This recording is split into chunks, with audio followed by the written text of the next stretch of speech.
Good afternoon, everyone. I'm Dr. Tracy Frederick, the Director of Engagement and Strategy for the Kansas School Board Resource Center, and our Executive Director, Ward Cassidy, is here, and we welcome you to this afternoon's webinar to discuss the legal and compliance implications of the recent changes in the Kansas State Department of Education's 2026 SPN Agreement, which now requires use of gender language, gender ideology language in the federal child nutrition program with school boards and with the School Boards for Academic Excellence Kansas Hotline attorney Fritz Edmunds. Our executive director, Ward Cassidy, serves on the board for the School Boards for Academic Excellence, and so he's familiar with all of this that's going on.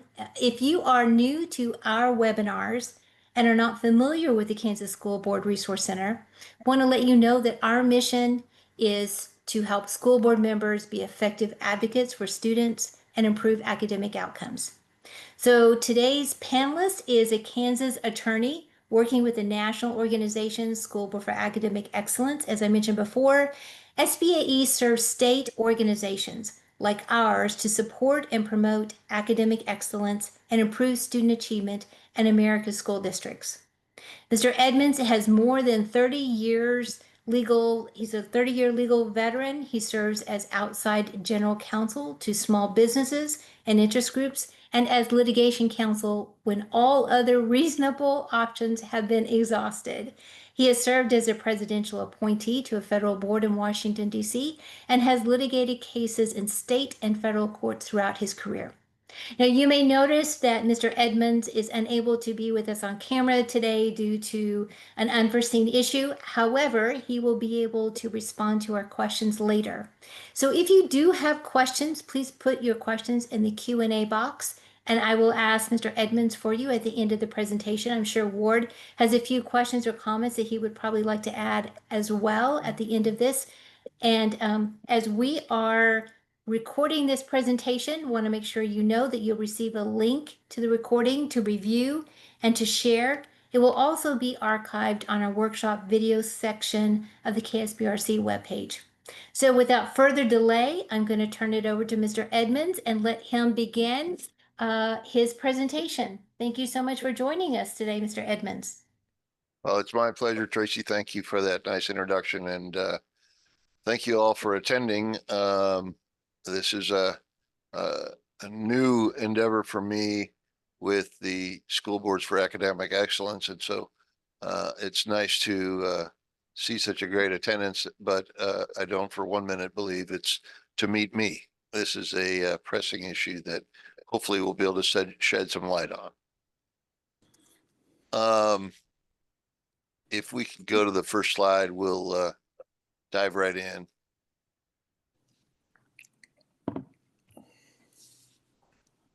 And then we can skip that. The grainier, the older the photo, the better. The program agreement, as we call it, is known by other names: the SNP agreement, the CNP agreement, and other names that people use for shortening. But the full name is appeared on that slide there, is the Child Nutrition and Wellness Kansas State Department of Education 2026 program agreement, and it goes into a bunch of other detail. But this is the agreement that the Kansas Department of Education is requiring, and as many of you already know, they are inserting additional language for promotion of gender ideology, and we'll get a little more into that. We'll go to the next slide.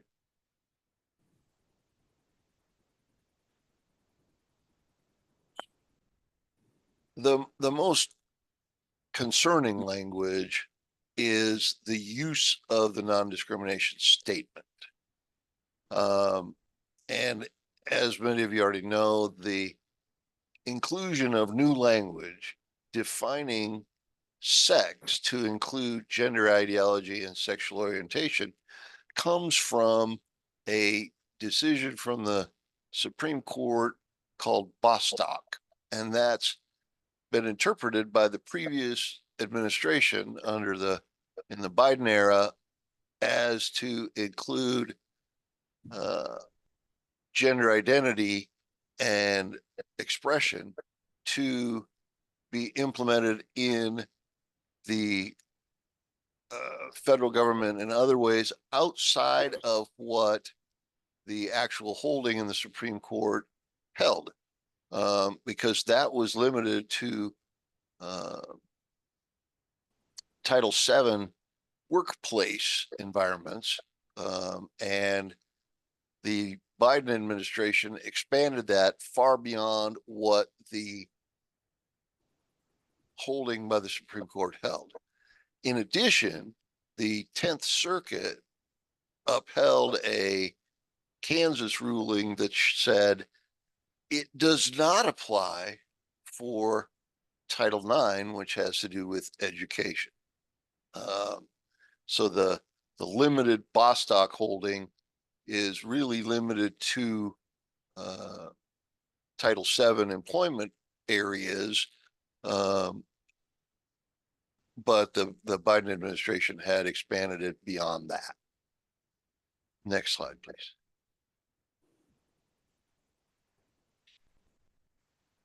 The conflicting authority obviously comes from the recent executive order from President Trump, Executive Order 14168, issued in January of this year, which mandates the removal of gender identity and sexual orientation, emphasizing biological sex. And in that order, Section 2F defines gender ideology as that which replaces the biological category of sex with ever-shifting concept of self-assessed gender identity, permitting false claim that males can identify as thus become women. So as that applies to Kansas boards of education, state boards, the state board and local boards, it has to do with funding, because the executive order states that federal funds shall not be used to promote gender ideology. Each agency shall assess grant conditions and grantee preferences and ensure grant funds do not promote gender ideology. Now, we'll get into that a little bit more later, but that's a pretty clear mandate from the federal government as it affects federal funding. Next slide, please.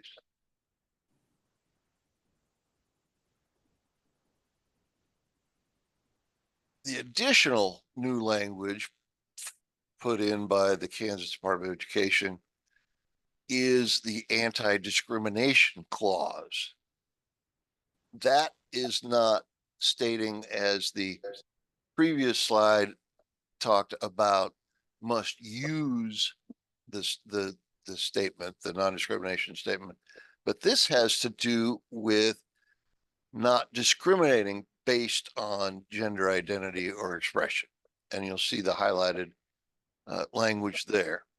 But it also says that providers must comply with the Kansas Executive Order 1902, which is the governor's order, which does talk about gender ideology and expression. But it's not as concerning as the previous paragraph we highlighted, because it's not a reasonable fear that people would deny students or participants based on gender ideology or expression. However, some may have qualms about promoting or agreeing to a contract with that kind of language in it. So we point that out just as additional information. Next slide, please. We do have a current offer, because there has been some lobbying through other channels with the Kansas Department of Education. And we have an email to a state board of education member that clarifies what the Department of Education is mandating.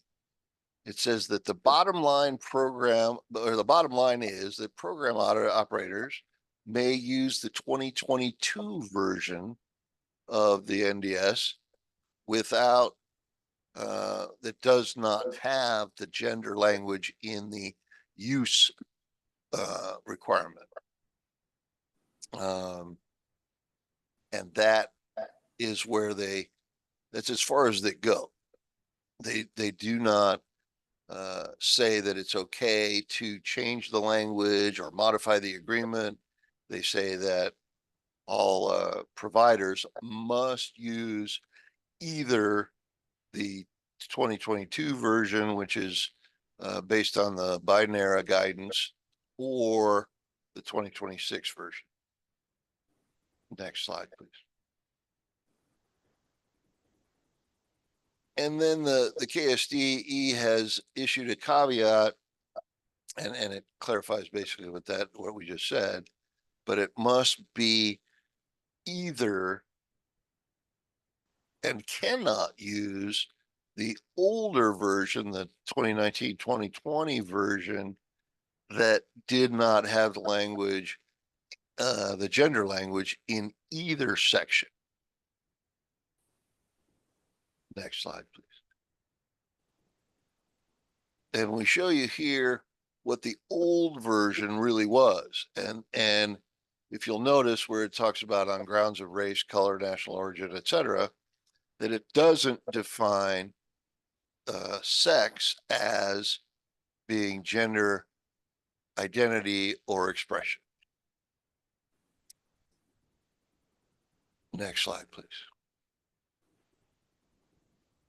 So that raises the question, what are local school boards supposed to do if they're not comfortable with, don't want to sign that new modified language in either version? That there are other potential options. And the ones we've identified are, they can raise the issue with State Board of Education members that would seem to be more receptive to the concerns that others might have about the gender ideology language. And that may or may not be something that can be accomplished. The question is, will it be accomplished, or could it possibly be accomplished before the June 30th deadline for signing the agreement? So then the next option might be, depending on the percentage of the budget that is reimbursement, school boards can opt out. And then again, another lobbying effort might be undertaken if different school boards band together and try to raise the issue either directly with KSDE or with the State Department of Education. And with that, there's other options we can sure talk about, but with that, that's basically the nuts and bolts of it. There has been a lot of jockeying and things going on behind the scenes. Some lobbying, some just outright anger, some individual school board members reaching out to the KSDE, but we obviously don't have a full understanding of everything that's gone on, but the things that have been brought to our attention, we're on it. And so we'd be happy to take questions about what's going on now, what can be done, what can't be done, other options. Fritz, I've got a question. Tracy, can I ask you a question? Oh, please do. Okay, now, something that I guess that concerns me is we still have to have federal dollars coming into Kansas. And if there are enough school districts that go along with basically the DEI agreement, would that hinder the total dollars coming into Kansas, or could it, do you think? Well, that's a good question, because the federal government may try to enforce the executive order from President Trump for the removal of DEI language. And they may say, hey, you're not complying with the executive order and therefore may limit or shut off the federal funding.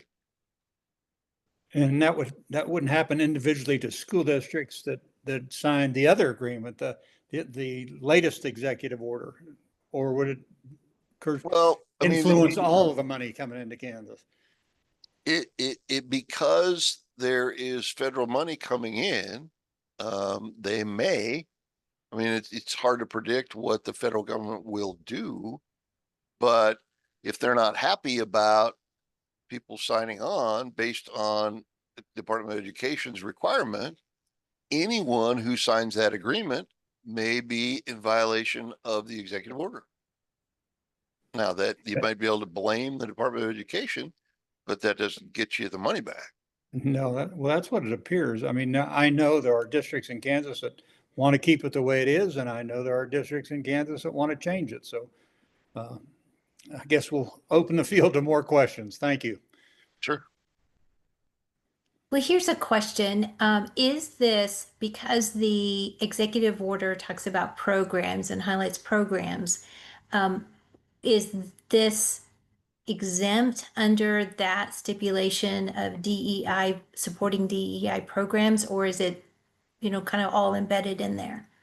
Well, the executive order goes into great length about removing language from its promotions and other kinds of things. And there's some conflict in the requirements of the program agreement, which does talk about using flyers and promoting the statement and promoting the programs. And so those are federally funded programs that certainly look like they fall within the ambit of the executive order. Now, reasonable minds could differ, and reasonable minds could differ as to what the enforcement might entail. I don't want to give any legal advice or opinions saying that yes, they will or no, they won't. But generally in those kinds of things where there's a conflict, the federal government would most likely say, hey, you need to fix this before they just shut off the spigot. One attendee asks, is there a downside to using the USDA non-discrimination clause? Well, that depends on the different opinions and what people want to agree to by signing on the agreement. But there's a difference between the discrimination clause and the use of the statement. And I personally have not seen any argument for saying that you shouldn't agree to the non-discrimination clause, because I don't see anyone saying we're going to deny access or lunches or whatever to anyone because of their gender expression or identity. Okay, so if I had this question or this statement come to me from a school board member in the last few days over this issue. So if a school district signs the I think there was a 2019 agreement prior to the 2022 clause coming in, would that still be valid, do you know? Or, I mean, it seems like in the presentation that the stipulation is the 2022 or the 2026. Is that correct? That's what they're saying, and that's Okay. what the memo and what the commissioner response was to the state board member, that you have a choice. You do either that, or you do either the 2022 or the 2026 version, even though the 2020 version had been adopted and accepted through 2025, and people just signed off, and that did not have the language that people are opposing. And I think that was, go ahead, I'm sorry. sorry. That basically what it looks like is they are whether it's for political reasons or what, but they're drawing a line in the sand and blaming the USDA for not giving them further direction to be able to go back to the other version. And so that was my understanding, and my question is that through 2025, my understanding is that some have submitted a signed form as they had before, and then this comes about and they're just going to go ahead and submit the form that they signed through the 2025 that does not include the gender ideology language. And that is certainly something that separate districts can do. It's just they've issued their, I don't know if you call it an ultimatum or but they're line in the sand and saying in two different ways that they will not accept that. So that's why we put some of these other potential options up to see what can be done. Can the commissioner, can the board be pressured or lobbied to say, hey, we would like to go back to the other version, but so far everything that we've seen from them has pretty much said we're not going to honor those 2020 agreements, and you have to do either 2022 or 2026. Well, there's a couple of questions. We're starting to get quite a bit of questions flowing into the Q&A box. So I'm going to group a couple of questions together. And I think you mentioned this in your presentation, but perhaps there needs to be a little bit more clarification. Is there an option that you saw that seems to be in the investigation that you've done just as far as information purposes are concerned? Is it possible to change or draw a line through the gender orientation language and then just resubmit with that a line through it, or a board drawing up their own language and including that with the signing of the contract as an addendum? Well, that's a general legal question that is not Okay. specific to, and I can expound on that a bit with the understanding that I'm, again, I cannot give legal advice or legal Right. opinions. And it does not create a attorney-client relationship. But in general, when an entity issues a contract that it's a take it or leave it, sign it or don't, those are called contracts of adhesion, and they're not negotiable, right? I mean, that doesn't mean if someone does mark it out or change the language, or they take the Word document and just change it entirely, right? That doesn't mean that it cannot be accepted, right? But so far, everything we've seen is the indication from the Kansas Department of Education is you have two options. And if people do change the language and submit it, they run the risk of it being kicked back. Right. They also run the risk of it not being accepted, or the other risk, and this is just from years of practicing law, if it is accepted and then later there's an issue, they might say something like, their defense or their lawyers might say, look, you didn't alert us to the fact that you changed this language and therefore it's void and you suffer the consequences, whatever those may be. Thank you for that clarification. One of our attendees says that a superintendent in the state has spoken to the commissioner and that there will be perhaps a new contract issued, but we'll see if that happens. It's a very short time frame of turnaround on that. And we know that this is an ever evolving issue, so there may be some more things that come out of this or some more information that is disseminated, hopefully so as far as direction is concerned. I don't know if you've heard anything about that, Ward, as far as the new contract being issued. The only thing I've heard is that the Attorney General is sort of looking into this as well.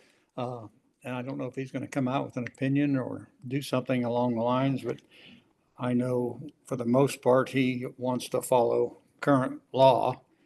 And so we'll see how that plays out. But I think it leaves our boards of education in a difficult situation where they're possibly fighting amongst each other. And we're trying to improve student achievement, not fight over the language and the right for our kids to eat. So I hope that the Kansas State Department of Education will clarify and just have one that basically meets the most current, but we'll see how that plays out.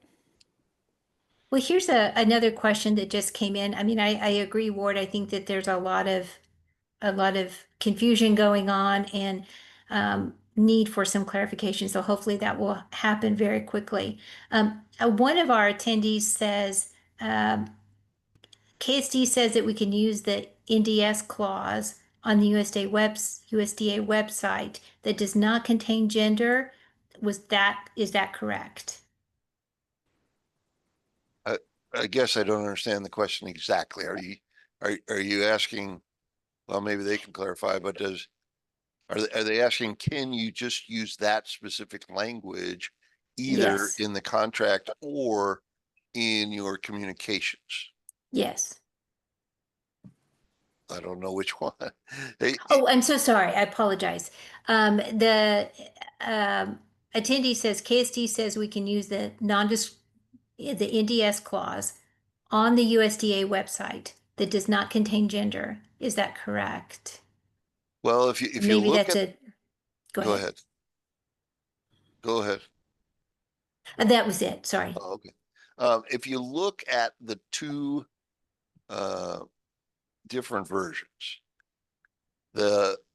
both versions contain in the non-discrimination clause in subsection K of the agreement, if that matters to anyone, that no one will be denied access based on gender expression or gender ideology, basically. No one should be. That's the requirements. The other version is the statement. I mean, there's two versions for the statement, and the one version says that you can use the older version that doesn't have the the new version that doesn't have the gender ideology language, or you have to use the old version in its entirety. And that has to do with the statements that are made by the school board, not having to do with what is practiced as far as non-discrimination. Excellent. Well, it sounds like that in one of the options that you have here, as far as lobbying KSD with other school districts, perhaps just as this attendee mentioned that their superintendent has spoken with the commissioner and that there will be new contract reps. That's the best way to go at this point for school board members or if you're in a superintendent to reach out and to clarify, is this true? When will this happen? Just so that you understand exactly when that's going to happen and that you'll be able to be in compliance before that deadline. Well, and we would, if you reach out through the SBAE website, there's a way to get legal help, and we get that directly. If there is some progress in that area and the superintendent is finding some likelihood of a new agreement in time before the June 30th date, or if we can help in that regard, we would be certainly happy to hear about that and help in any way we can. Well, perhaps this is a good opportunity, Mr. Edmunds, to go ahead and transition over if you would like to talk a little bit about the SBAE Legal Hotline and your role and how all that works. Well, it really is just for the kinds of questions that like this that come up that school board members are uncertain about. And this might be a good time also to go to the next slide, but we generally, I mean, not generally, we greatly appreciate the work that school board members do, and it's often very difficult stuff. It is often thankless, and it very often presents challenges. And as we know that there are political tides that change from time to time, and that elected school board members are held accountable by their voters, and it's not necessarily an easy path to navigate. And so we're here to help in any way that we can, and we would be happy to coordinate with the kinds of efforts that you just spoke about, and the member or the question raised. If there are other efforts that we're not aware of, we would like to work with you in that regard. Excellent. And so the Kansas or the SBAE Kansas Legal Hotline, that link, I'll send it with the recording of this information to those who are attending. You can find that on the KSBRC website under the drop-down menu of what we offer. And that is at the very bottom, the legal hotline.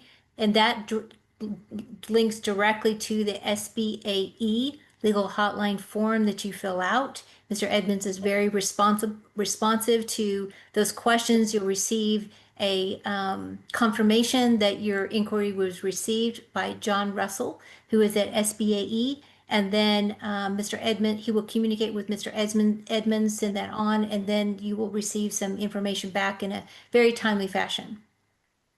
Well, and I would like to add that we work closely with the KSBRC, and that Tracy's been fantastic.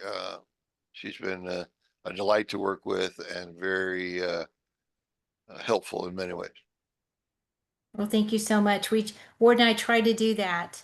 Also, I do have an attendee who said, thank you so much for your expedited response to this issue through the hotline. It was very much appreciated. So you have a fan, Mr. Edmunds. Well, we aim to please. We don't always get there, I suppose, but we really do. And it's not just talk. That this is something near and dear to my heart, but it's kind of the culmination of more than 30 years of practice that I'm happy to bring to the fore and help in any way we can. Well, thank you so much. Do we have any other questions about this contract or any other issues? Before we don't want to take everybody's time longer than we have to, but want to make sure we cover every question that you might have. I guess one of the, I don't see any other questions. So really one of the things that we want to think about is to stay tuned. There may be more information coming at KSBRC. We will let you know if there's new information as we get it daily, to let you know about this issue, but also there are other issues that will be coming from us about some of the latest piece of information that you need to know in order to make a good informed decision. Also, as I mentioned, this will be recorded. But if you have any questions, please do reach out to SBAE Legal Hotline. It is not a substitute for an attorney. We always recommend that boards have their own attorney and their legal representation. But Mr. Edmunds will be able to give you some information that will be helpful for you. We are confident in that. We like to call it education and guidance. There you go. Education and guidance. Those are a couple of great words for that. Often needed. Well, and we're happy to help. So as we bring this to a close, I don't see any other questions. Want to thank you, Mr. Edmunds, for sharing your wisdom and expertise on this very unusual issue that is so concerning to many school boards right now. We really appreciate it. We will share a memo from Mr. Edmunds regarding legal implications of this issue soon. Educational purposes only. Please be aware that this issue is evolving, as I said, and more information will be forthcoming. And we will alert you, as I mentioned, to any updates. Let you know that our next webinar will discuss the basics of using Robert's Rules of Order to conduct an efficient and effective board meeting. So we have other topics that we're working on for webinars, but if you have a suggestion, we would love to hear from you. Please reach out and let us know if there's a an issue, a concern that you have that we need to cover or that we need to bring to you so that you have the information you need to make a good decision. As always, if we can answer any questions or offer support or resources for you, we are standing at the ready to help you. Please don't hesitate to reach out to Ward or to me, or send us an email, and we'd be happy to find out any information we can for you. If there's nothing else, then we will sign off, and thank you all for joining us, and we hope you all have a great rest of your day.